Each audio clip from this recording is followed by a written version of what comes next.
This is part 7 of the significance of Playgirl magazine and Kubrick's The Shining.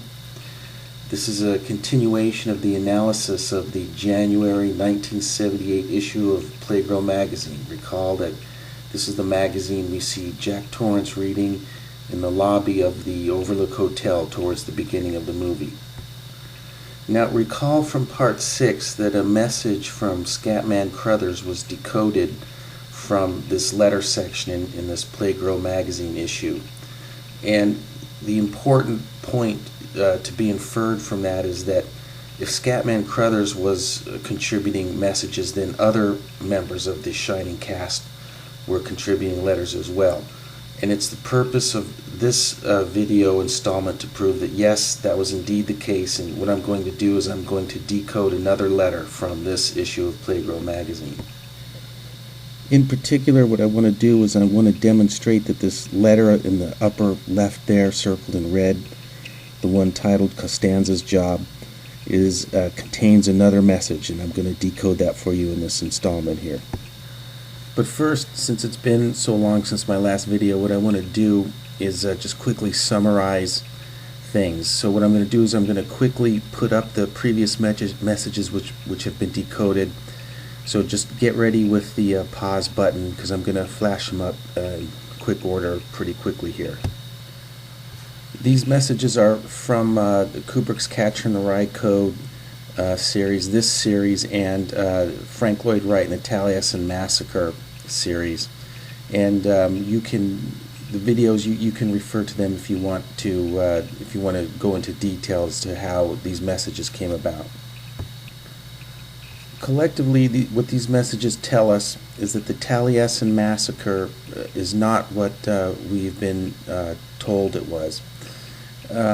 We were told that it was caused by one lone madman, Julian Carlton, who was working at Taliesin at the time. However, these messages tell us that what really happened was that it was funded or caused by Nathaniel Charles Rothschild. Apparently, Frank Lloyd Wright and his mistress at the time, or girlfriend, if you will, were going to go public with damning information concerning Rothschild's sexual abuse of children. Now, Julian Carlton will figure prominently in this installment, so what I want to do is go over some relevant facts concerning him. Carlton had a companion or common-law wife by the name of Gertrude, and there's no known photograph of her. After the Taliesin massacre, Gertrude was taken into custody, and after a couple weeks, she was not just released, she was actually put on a train leaving the state. And after that, nobody knows what happened to her. To this day, where she went or what happened to her after she was put on that train is a mystery. And I'm showing here a slide from part 6 from my Kubrick's Catcher in the Rye Code. I make the point that Gertrude Carlton being put on a train to leave the state is very, very strange. She's a potentially important witness to this mass murder event, and to me this is indicative that something stinks here, basically. There are a couple other things I want to point out about Julian and Gertrude Carlton. Apparently they had migrated from the deep south, probably Alabama, before they ended up working for Frank Lloyd Wright at Taliesin. And furthermore, news reports at the time of the Taliesin massacre stated that Carlton had been employed by the Pullman rail car company. Now, it's been since established very recently that that's not the case. However, the point I want to make here is that for decades after the Taliesin massacre, it was assumed that Carlton was associated in some way with the Pullman rail car company. The relevance of this information will become clear towards the end of this video. Another thing I want to point out is that Julian Carlton was about 30 years old at the time of the Taliesin massacre. This is according to Death in a Prairie House on page 88.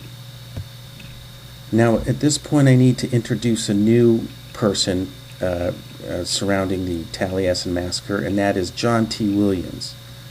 John T. Williams was the Dodgeville, Wisconsin sheriff at the time of the massacre, and it was Sheriff Williams and his deputies who actually apprehended Carlton at Taliesin.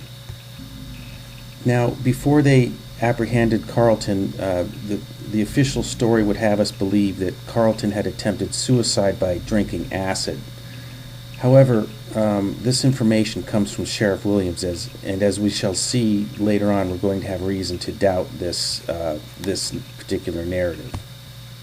It was Sheriff Williams who oversaw Carlton while he was incarcerated in the Dodgeville jail, and this is significant because Carlton's throat was damaged due to the acid. Not only could he not speak, but he couldn't eat, and he would eventually die of starvation 2 months after the Taliesin massacre. And to me, this is another great big red flag on par with Gertrude Carlton being put on a train. It's not as if Carlton died suddenly. His death, he lingered on for, like I said, almost 2 months before he died. And I point out in Part 6 of Kubrick's Catcher in the Rye Code, to me this is inexcusable that a sheriff would just allow this to happen. What it seems to me what he should have done was have Carlton transferred to a state prison or something like that where he could get medical care. The fact that he was allowed to just waste away and die, to me, is another indication that something is just not right with the official story we're being asked to believe regarding the Taliesin massacre. Also, I need to touch briefly on the role of the press surrounding the Taliesin massacre. The press, when you read narratives of this event, was acting very irresponsibly, and in fact, in some cases, they were printing outright lies and fabrication. For example, that green text there, this is a slide from Part 6 of Kubrick's Catcher in the Rye. The green text there is supposedly a quote from Gertrude Carlton. But I don't find that to be believable at all. To me, this is just some hack reporter just making up what he thought a black woman in that time frame would say. So this is just one example of the role the press was playing. As I said, they were being very irresponsible, and as I said before, they just seemed to be making stuff up. And one last thing before we get into the analysis portion of this video. Up until this point, when it comes to the Rothschilds, we've been focusing only on one member of the family, and that being Nathaniel Charles Rothschild. However, for this video, we need to introduce another member of the family, and that is his wife. Nathaniel Charles Rothschild had a wife by the name of Rosika Rothschild. Her maiden name was Edel von Wertheimstein. And there are a couple pertinent, important facts about her that we need to go into here right now. Rosika Rothschild was born in Hungary. She was Hungarian, and in addition to that, apparently in her younger years, she was quite an accomplished tennis player. She was, as you can see here in this bio about her, she was a Hungarian national tennis champion. Now, these details will become important as we shall see when we engage in the decoding process. So now, finally, we're ready to get into the analysis part here, so that we can decode, as I said before, this letter here, Costanza's job. The first analysis point I want to bring up has to do with bear imagery in The Shining. Other researchers of this movie have noted that there are recurring images of bears in this movie. For example, in Danny in the Torrance apartment in Boulder, when he's being interviewed by the doctor, we see that Danny had a bear pillow, as you can see here.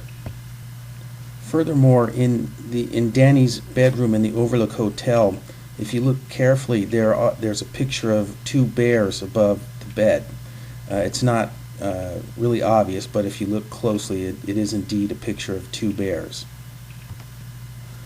And of course, I'm sure you remember that one image towards the end of the movie here, where this ghost, I guess you would call it, was wearing these bear pajamas. However, there's another example having to do with bear imagery, which to my knowledge nobody else has picked up on. I'm referring to the bearskin rug that we see in the Colorado Lounge. Now, recall that when Danny goes into room 237, Jack is in the Colorado Lounge. He's asleep and he's having a nightmare. Wendy hears Jack having the nightmare and she runs to see what's wrong. And in the process of her going to see what's going on, we can clearly see that there is a bearskin rug in front of the fireplace in the Colorado Lounge. Now, later on in the movie, when Wendy goes, when she takes the baseball bat with her to tell Jack that she wants to take Danny and leave the Overlook Hotel, we can clearly see that the bearskin rug is gone. It's not there any longer. And yet, later on in this very same scene, the bearskin rug has reappeared. Now, clearly, I think what's going on here is Kubrick is trying to call attention to the idea or imagery of bears. And the standard response I get from some people is that, well, it's just a mistake. It's an error in continuity. However, we know it's well known that Kubrick was a very meticulous filmmaker. He was a perfectionist. And I think it's just completely reasonable for me to assert that this is intentional. He's intentionally trying to draw our attention to the notion of bears for some reason. The second analysis point I want to get into has to do with instances of Jack Torrance emphasizing or repeating certain words and phrases.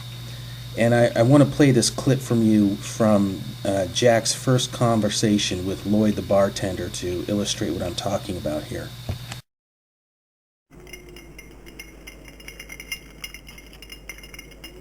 I never laid a hand on him, goddammit.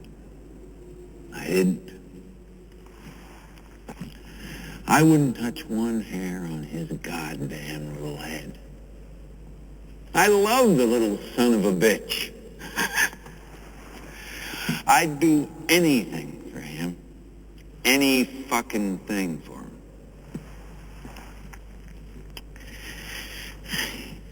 But that bitch, as long as I live, she'll never let me forget what happened.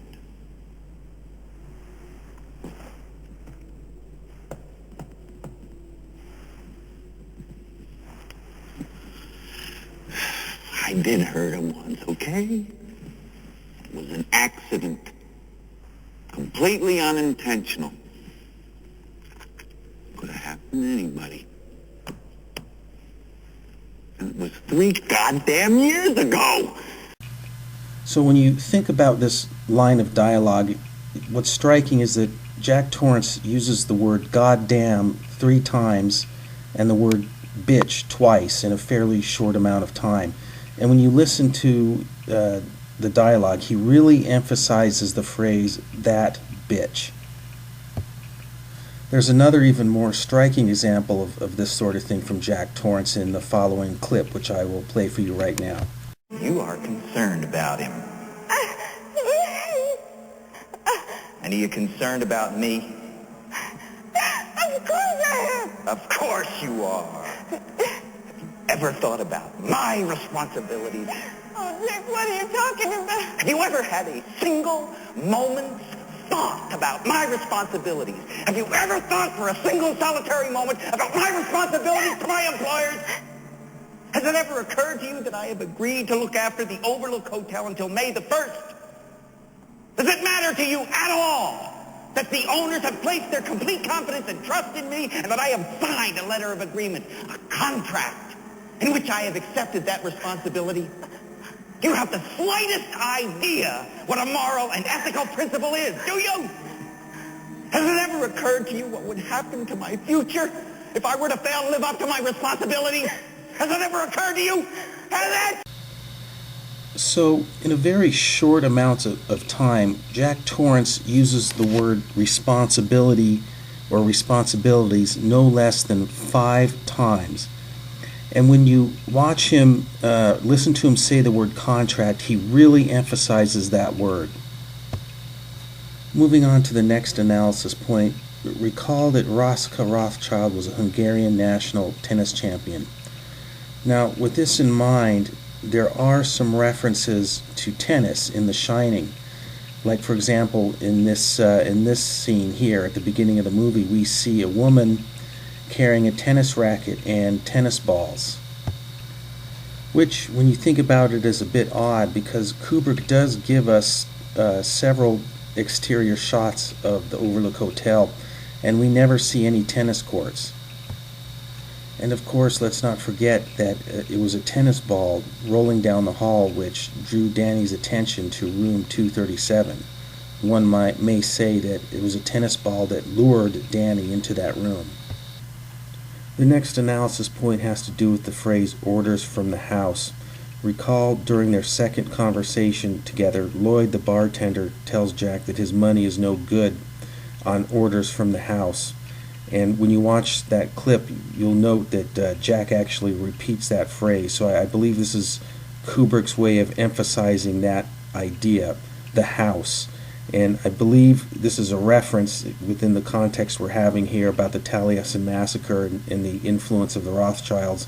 I believe this phrase, orders from the house, is a reference to the movie The House of Rothschild, which came out in the 1930s. The last analysis point I want to make has to do with the Rothschild family crest. What I want to point out here is that the Rothschild family crest includes, among other things, a lion and a unicorn, as you can see there. Now, what I want to do is I just want to quickly summarize the relevant points here that I've made so far. You can pause and read it carefully if you want. I just want to collect all the information that we've gone over in one spot here. So that is the end of the analysis portion. Now we're finally ready to decode the Costanza's job letter from Playgirl magazine, which, if you will recall, is this letter there in the upper left. Now, when you notice this letter, it's 3 short paragraphs, which was the case for the Scatman Crothers letter in the previous installment. And so what that means is that each paragraph will be decoded by itself. So that's how we're going to proceed going forward. So starting off with section 1, what I've done here, as you can see, is I've taken the first paragraph and I've broken down the letter frequency with which each letter of the alphabet is used. The idea is to come up with a message which matches those numbers exactly. And there's no shortcut, it's just a lot of grinding away. And here it is. This is the message at which I arrived. Take note of the fact that the numbers in red match the numbers in blue. The numbers in red are the letter frequency content of the decoded message. Now what I want to do is I want to point out a few important things of the decoded message here. Note that this message contains all the words which our analysis indicated Jack was repeating or emphasizing. The words goddamn, bitch, responsibility, and contracts. Note also the appearance of the word bears. This is why Kubrick was trying to draw our attention to that word. And note also the word there, lawmen, in the last paragraph. That's in reference to John T. Williams and his deputies. And Leo pedophile is referring to Nathaniel Charles Rothschild. Leo referring to the lion in the Rothschild family crest. Moving on to the second section, it's the same procedure here, as you can see, breaking down the section into its letter frequencies and then grinding away to come up with a decoded message, which is this right here. Notice that the blue and red numbers match. Now I want to point out some important things about this section. Note that we see the word responsibility again. House goon refers to Herbert Grady Fritz, who was acting on behalf of the House of Rothschild. The second paragraph I think is really important because it contains some new and illuminating information. This decoded message is telling us that Carlton didn't attempt suicide by drinking acid. It's telling us that he was either forced to drink the acid or he was duped into taking acid by the sheriff, John T. Williams, who was acting on behalf of the Rothschilds, hence the term unicorn lawman there. Now let's proceed to the last section, section 3 of this letter. When I said earlier that we were done with the analysis, I wasn't being completely honest with you, because in order to decode this section of the letter, we're going to need to do one more last bit of analysis of the film, but I think you'll get a kick out of it. You could say that I saved the best for last. So what I want to do is I want to play this short clip from the movie. I'm sure you remember this moment. It's a pretty iconic moment from the film.